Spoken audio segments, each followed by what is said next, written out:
जय हिंद मित्रांनो, एक्झाम जागरवर तुम्हा सर्वांचं पुन्हा एकदा स्वागत आहे. मित्रांनो, आज 19 फेब्रुवारी म्हणजेच आज आपल्या महाराजांची जयंती असते.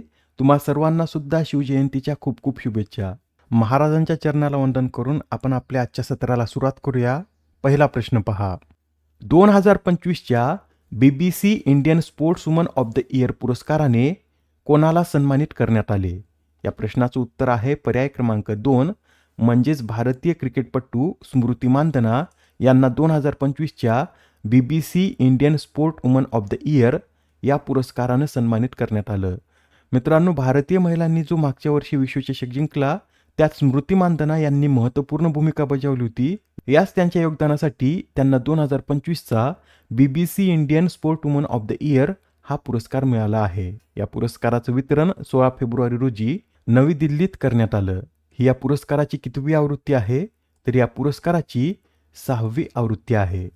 आणि मित्रांनो, या पुरस्कार सोहळ्यात दिव्या देशमुख यांना उद्योन्मुख खेळाडूचा पुरस्कार मिळाला आहे. तुम्हाला लक्षात असेल, मागच्या वर्षी दिव्या देशमुख यांनी फिडे महिला विश्वचषकाचं विजेतेपद पटकावलं होतं. या त्यांच्या विजयासाठी त्यांना आता BBCचा उद्योन्मुख खेळाडू पुरस्कार मिळाला आहे. BBCद्वारे देण्यात आलेले इतर पुरस्कार सुद्धा आपण पाहून घेऊया. BBC para sports woman of the year या पुरस्काराने प्रीती पाल यांना सन्मानित करण्यात आलं. त्यांनी पॅरिस पॅरा ऑलिम्पिकमध्ये ट्रॅक अँड फील्ड प्रकारात 2 कांस्य पदक पटकावलेत. BBC लाईफटाईम अचिव्हमेंट अवॉर्डने अंजली भागवत यांना सन्मानित करण्यात आलं. अंजली भागवत या ऑलिम्पिक अंतिम फेरीत पोहोचणाऱ्या भारताच्या पहिल्या महिला नेमबाज होत्या.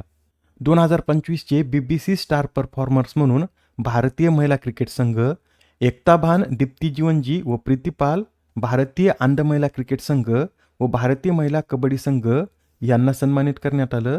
तर BBC change maker of the year या पुरस्काराने भारतीय महिला आईस हॉकी संघ, राजबीर कौर, सविता पुनिया व पानी देवी यांना सन्मानित करण्यात आलेला आहे. पानी देवी या गोल्डन दादी या नावाने ओळखल्या जातात. त्यांनी मागच्या वर्षी आशियाई चॅम्पियनशिपमध्ये 4 सुवर्ण पदक पटकावले होते व त्यांचं वय किती आहे? तर सध्या त्या 94 वर्षाचे आहेत व त्यांनी वयाच्या 94व्या वर्षी हे 4 सुवर्ण पदक पटकावल्यामुळे त्यांना गोल्डन दादी या नावानं ओळखलं जातं. नेक्स्ट क्वेश्चन पहा. 6व्या भारत फ्रान्स वार्षिक संरक्षण संवादाचं आयोजन कोणत्या शहरात करण्यात आले? तर मित्रांनो, आता 6व्या भारत फ्रान्स वार्षिक संरक्षण संवादाचं आयोजन बँगलोर या शहरात करण्यात आलं. बरं, या संवादाचं अध्यक्षपद कोणी भूषवलं? तर संरक्षण मंत्री राजनाथ सिंह व फ्रान्सच्या संरक्षण मंत्री कॅथरीन वॉट्रिन यांनी या संवादाचे सहअध्यक्षपद भूषवलं आहे. यासच पंतप्रधान नरेंद्र मोदी आणि फ्रान्सचे अध्यक्ष इमॅन्युएल मॅक्रॉन यांच्या हस्ते कर्नाटकातील विमागाल येथे टाटा एअरबसच्या H125 लाईट युटिलिटी हेलिकॉप्टरच्या फायनल असेंब्लीचे व्हर्च्युअल उद्घाटन देखील करण्यात आलं. मित्रांनो, सध्या AI इम्पॅक्ट समिट सुरू असून त्या समिटमध्ये सहभागी होण्यासाठी फ्रान्सचे अध्यक्ष इमॅन्युएल मॅक्रॉन हे भारतीय दौऱ्यावर आले आहेत. त्या दरम्यानच या दोन्ही नेत्यांनी मुंबईत भारत फ्रान्स इनोव्हेशन फोरमचं देखील उद्घाटन केलं. यासच या दोन्ही नेत्यांनी 2026 हे वर्ष भारत फ्रान्स नवोन्मेष वर्ष म्हणून साजरे करण्याचा निर्णय घेतला आहे. महत्त्वाचा पॉईंट आहे, नोट करून घ्या. एक्झाममध्ये आपल्याला विचारलं जाऊ शकतं की भारत आणि कोणत्या देशाने 2026 हे वर्ष नवोन्मेष वर्ष म्हणून साजरे करण्याचा निर्णय घेतला? तर भारत व फ्रान्स या दोन्ही देशांनी 2026 हे वर्ष नवोन्मेष वर्ष म्हणून साजरे करण्याचा निर्णय घेतला आहे. याबरोबरच इमॅन्युएल मॅक्रॉन यांनी पंतप्रधान नरेंद्र मोदी यांना 2026 मध्ये होणाऱ्या G7 शिखर परिषदेसाठी सुद्धा आमंत्रित केलं. 2026 मध्ये G7 शिखर परिषद कोठे पार पडेल? तर फ्रान्स या देशात ही 52वी G7 शिखर परिषद पार पडणार आहे. ठीक आहे, एवढे पॉईंट तुम्ही नोट करून घेतले असतील. आता हा प्रश्न पहा काय म्हणतो. मेसर्स L&T शिपयार्डने भारतीय नौदलासाठी बांधलेल्या पहिल्या स्वदेशी कॅडेट प्रशिक्षण जहाजाचं नाव काय? तर या पहिल्या स्वदेशी कॅडेट प्रशिक्षण जहाजाचं नाव कृष्णा असं आहे. आणि मित्रांनो, या जहाजाचं लॉन्चिंग कोणाद्वारे करण्यात आलं? तर सागरी परंपरेनुसार DWWAच्या अध्यक्षा अनुपमा यांच्या हस्ते या जहाजाचं लॉन्चिंग करण्यात आलं आहे व या जहाजाला कृष्णा हे नाव देशातील 3री सर्वात लांब नदी असलेल्या कृष्णा नदीवरून देण्यात आलं. मित्रांनो, मेसर्स L&T शिपयार्डद्वारे 3 कॅडेट प्रशिक्षण जहाज निर्माण करण्यात येत आहेत. यासाठीचा करार संरक्षण मंत्रालय व या शिपयार्डमध्ये 7 मार्च 2023 रोजी झाला होता. व त्या 3 जहाजापैकीच हे पहिलं जहाज असून हे आता लॉन्च करण्यात आलं आहे. नाव लक्षात ठेवा, कृष्णा हे या जहाजाचं नाव आहे. नेक्स्ट क्वेश्चन, भारत विस्तार या उपक्रमाचं उद्घाटन कोणत्या शहरातून करण्यात आले?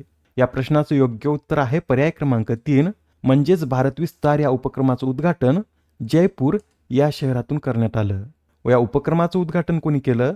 तर केंद्रीय कृषी आणि शेतकरी कल्याण मंत्री शिवराज सिंह चौहान यांनी 17 फेब्रुवारी रोजी जयपूर येथून या उपक्रमाची सुरुवात केली आहे.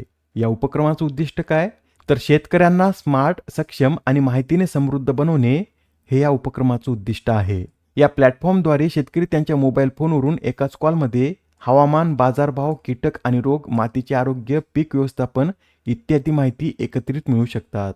पुढील प्रश्न, भारत आणि कोणता देश 2026 हे वर्ष संस्कृती, पर्यटन आणि कृत्रिम बुद्धिमत्तेचे वर्ष म्हणून साजरे करत आहे? तर भारत व स्पेन हे दोन्ही देश 2026 हे वर्ष संस्कृती, पर्यटन आणि कृत्रिम बुद्धिमत्तेचे वर्ष म्हणून साजरे करत आहे. मित्रांनो, भारत व फ्रान्स या दोन्ही देशांच्या राजनैतिक संबंधांना 2026 मध्ये 70 वर्ष पूर्ण झाले आहेत व या घटनेचं औचित्य साधूनच दोन्ही देश सांस्कृतिक देवाणघेवाण वाढवणे, पर्यटनाला चालना देणे व कृत्रिम बुद्धिमत्ता क्षेत्रात सहकार्य वाढवणे यासाठी 2026 हे वर्ष संस्कृती, पर्यटन आणि कृत्रिम बुद्धिमत्तेचे वर्ष म्हणून साजरे करत आहेत. सध्या भारतात जी AI इम्पॅक्ट समिट सुरू आहेत त्यात स्पेनचे अध्यक्ष पेड्रो सांचेज हे सुद्धा सामील झाले आहेत. आता हा प्रश्न पहा काय म्हणतो, तारिक रहमान यांनी बांगलादेशचे पंतप्रधान म्हणून शपथ घेतली तर त्यांच्या शपथविधी सोहळ्यात भारताचे प्रतिनिधित्व कोणी केले? तर त्यांच्या शपथविधी सोहळ्यात भारताचं प्रतिनिधित्व हे भारतीय लोकसभेचे अध्यक्ष ओम बिर्ला यांनी केलं आहे. मित्रांनो, या समारंभात ओम बिर्ला यांच्याबरोबरच परराष्ट्र सचिव विक्रम मिस्त्री सुद्धा उपस्थित होते. बरे, जे तारिक रहमान आहेत हे कोणत्या पक्षाचे नेते आहेत? तर ते BNPचे नेते आहेत व बांगलादेशमध्ये पार पडलेल्या निवडणुकीत BNPने 299 जागांपैकी 209 जागा जिंकत 2/3 बहुमताने सत्ता मिळवली आहे. BNPला या निवडणुकीत एकूण 49.97% मते मिळाली. बांगलादेशविषयी लक्षात ठेवा, भारत आणि बांगलादेश यात एकूण 4096 किलोमीटरची सीमा संलग्न आहे. आता कमेंटमध्ये तुम्हाला हे सांगायचं आहे की भारतातील कोणकोणत्या राज्याच्या सीमा या बांगलादेश या देशाशी संलग्न आहेत. ठीक आहे. नेक्स्ट क्वेश्चन, भारतीय नौदलाने मिलान 2026 सरावापूर्वी कोणत्या राज्यात मिलान गावाचे उद्घाटन केले? तर हे जे मिलान गाव आहे याचं उद्घाटन आंध्र प्रदेशमध्ये करण्यात आलं. आंध्र प्रदेशमध्ये कुठे? तर आंध्र प्रदेशमधील विशाखापट्टणम येथील पूर्व नौदल कमांड येथे या मिलान विलेजचे उद्घाटन करण्यात आलं आहे. मित्रांनो, यंदाचा मिलान सराव हा 15 फेब्रुवारीपासून सुरू झाला असून हा सराव 25 फेब्रुवारीपर्यंत विशाखापट्टणम येथे चालणार आहे. ही या सरावाची कितवी आवृत्ती आहे? तर या सरावाची 13वी आवृत्ती असून यंदा यात 70हून अधिक देश सहभागी झाले आहेत. मिलान युद्ध सरावाविषयी सांगायचं झालं तर हा सराव भारतीय नौदलाद्वारे आयोजित केला जातो व हा एक द्विवार्षिक म्हणजेच दर 2 वर्षांनी आयोजित केलेला बहुपक्षीय नौदल सराव आहे.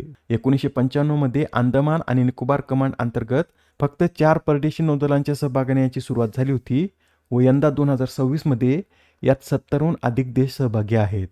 नेक्स्ट क्वेश्चन, इंडिया AI समिटमध्ये सही आणि बोध या 2 महत्त्वाच्या उपक्रमांचा शुभारंभ कोणाच्या हस्ते करण्यात आला?